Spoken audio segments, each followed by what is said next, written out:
नमस्ते दोस्तों, स्वागत करती हूँ आप सभी का यौगिक लाइफ में। बात चल रही है अलाइड ग्रंथों के बारे में। पिछली बार हमने हठ प्रदीपिका के बारे में जाना था। आज घेरण संहिता के बारे में बात करते हैं। घेरण संहिता 17वीं सदी में लिखा गया ग्रंथ है। घेरण ऋषि ने उसको लिखा है। घेरण संहिता में शरीर को घट मतलब घड़े की उपमा दी गई है, मतलब घड़ा मान करके समझाया गया है। जन्म जन्मांतरण के अच्छे बुरे कर्मों की वजह से शरीर रूपी घड़े का निर्माण होता है, और अगर हमें इससे मुक्ति पानी है तो योग रूपी अग्नि में शरीर रूपी घड़े को तपाना चाहिए। ऐसी बहुत ही खूबसूरत सी थ्योरी इसमें दी गई है। क्योंकि घेरण संहिता में शरीर को घड़ा माना गया है, इसलिए इसको घटस्थ योग के नाम से भी जाना जाता है। यहाँ पे जो योग समझाया है वो कुल मिलाकर के 7 पार्ट्स में मतलब 7 अंगों में बताया है, इसलिए इसको सप्तांग योग भी कहते हैं। आइए जाते हैं उन 7 अंगों के बारे में। षटकर्म साधन, आसन, मुद्रा, प्रत्याहार, प्राणायाम, ध्यान और समाधि हो गए 7। जानते हैं षटकर्म साधन के बारे में। षटकर्म साधन में 6 प्रकार की शुद्धि क्रियाओं के बारे में बताया गया है। उसका श्लोक कुछ यूँ है: धौतिर बस्तिस तथा नेति स्त्राटकम, नौलिकम तथा कपालभाति चैतन्य, षटकर्मणि प्रचक्षते। इसका मतलब धौती, बस्ती, नेति, त्राटक, नौली और कपालभाति ये 6 शुद्धि क्रियाएं हैं। इन शुद्धि क्रियाओं के बारे में बताया गया है, साथ ही साथ इनके सब टाइप्स के बारे में भी बताया गया है। तो कुल मिलाकर के 21 शुद्धि क्रियाओं का जिक्र इसमें किया है। इसके साथ साथ में मानवीय जन्म का महत्व क्या है, देह शुद्धि का महत्व क्या है, इस सब के बारे में भी हमें इसमें बताया गया है। अगला पार्ट आता है आसन। तो इस सृष्टि में जितने प्रकार के जीव हैं, मतलब 84 लाख जीव हैं, और 84 लाख आसनों का वर्णन शिव जी ने किया है।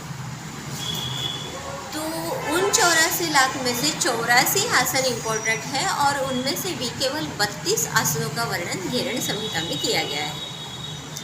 अब इसका इतना खूबसूरत तरीके से वर्णन है, मतलब अगर आपको फॉर एग्जाम्पल समझाना चाहूँ तो कुंडलिनी जागृति में भुजंगासन का क्या महत्व है, इस सब के बारे में मतलब इतना सुंदर बताया गया है, डिटेल्ड इन्फॉर्मेशन है। अगला पार्ट आता है मुद्रा। मुद्रा ये हठ योग का बहुत ही इम्पोर्टेंट पार्ट है। फिजिकल लेवल पर परफॉर्म की जाने वाली मुद्राएं मेंटल और इमोशनल लेवल पर किस तरह से एक्ट करती है, ये इसमें समझाया है। 25 मुद्राओं का वर्णन इसमें किया गया है। मुद्राओं के साथ साथ इसमें बंधों का भी वर्णन किया गया है। कुछ बंध परफॉर्म कैसा करना है, उनके फ़ायदे क्या है, इस सब के बारे में इंफॉर्मेशन इसमें दी गई है। इसके बाद में अगला पार्ट आता है प्रत्याहार। प्रत्याहार अपने आप में ही कंट्रोलिंग के बारे में है, तो इसमें भी केवल 7 श्लोकों का छोटा सा पार्ट है। तो पंच इंद्रियों को कंट्रोल करने के बारे में बताया गया है। हमारे पंच इंद्रियाँ मतलब आँख, नाक, कान, स्किन और टंग, तो इनको कंट्रोल कैसे करना है, इस सब के बारे में थोड़ी सी इंफॉर्मेशन इसमें दी गई है। इसके बाद में अगला पार्ट आता है प्राणायाम। तो प्राणायाम किस समय करना चाहिए, और प्राणायाम करने के लिए जगह कौन सी सिलेक्ट करनी चाहिए, इसके साथ साथ में खाने पीने के थोड़े से इंस्ट्रक्शंस इसमें दिए गए हैं। तो और इसके बाद में योग की शुरुआत कब करनी चाहिए, इसके बारे में थोड़ी सी डिटेल इन्फॉर्मेशन इसमें दी गई है। हिंदुइज्म में अगर देखा जाए तो कुल मिलाकर के 6 ऋतु होते हैं, मतलब 6 सीजन्स होते हैं ईयर में। तो उनमें से केवल 2 ऋतु सिलेक्ट किए गए हैं कि इन 2 ऋतुओं में आप योग की शुरुआत कर सकते हो। वो 2 ऋतु मतलब वसंत और शरद। वसंत ऋतु फरवरी मार्च के बीच में आता है, जिसे हम स्प्रिंग बोलते हैं, और शरद ऋतु सितंबर अक्टूबर के बीच में आता है, जिसे हम ऑटम बोलते हैं। तो अदर दैन दिस 2 बचे हुए 4 जो है, उनमें अगर आप योग की शुरुआत करते हैं तो वो डिसीज़ प्रोड्यूसिंग हो जाता है, ऐसा घेरण संहिता में बताया गया है। उसके साथ साथ में नाड़ी शुद्धि का महत्व बताया है। उसके बाद में 8 प्रकार के प्राणायामों के बारे में बताया गया है। बहुत डिटेल में नहीं जाएंगे क्योंकि बस इंट्रोडक्शन करा रही हूँ आपको घेरण संहिता से। और ये हो गए 5 पार्ट्स। और अगला आता है ध्यान। ध्यान में उन्होंने बताया है, मतलब हिरण ऋषि ने हमें बताया है कि वो केवल गुरु के मार्गदर्शन में ही करना चाहिए। इसके बाद में ध्यान के 3 प्रकार बताए गए हैं, स्थूल ध्यान, ज्योति ध्यान और सूक्ष्म ध्यान के बारे में बताया है। मतलब ग्रॉसली अगर आपको बताऊँ तो स्थूल ध्यान का मतलब होता है आप इष्ट देवता, मतलब आप जिन भगवान में बिलीव करते हैं आप उन पर ध्यान लगा करके बैठ जाइए।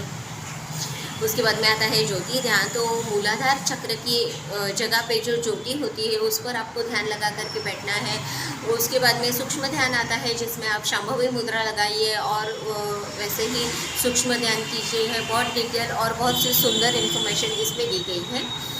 और इसके बाद में लास्ट पार्ट आता है समाधि।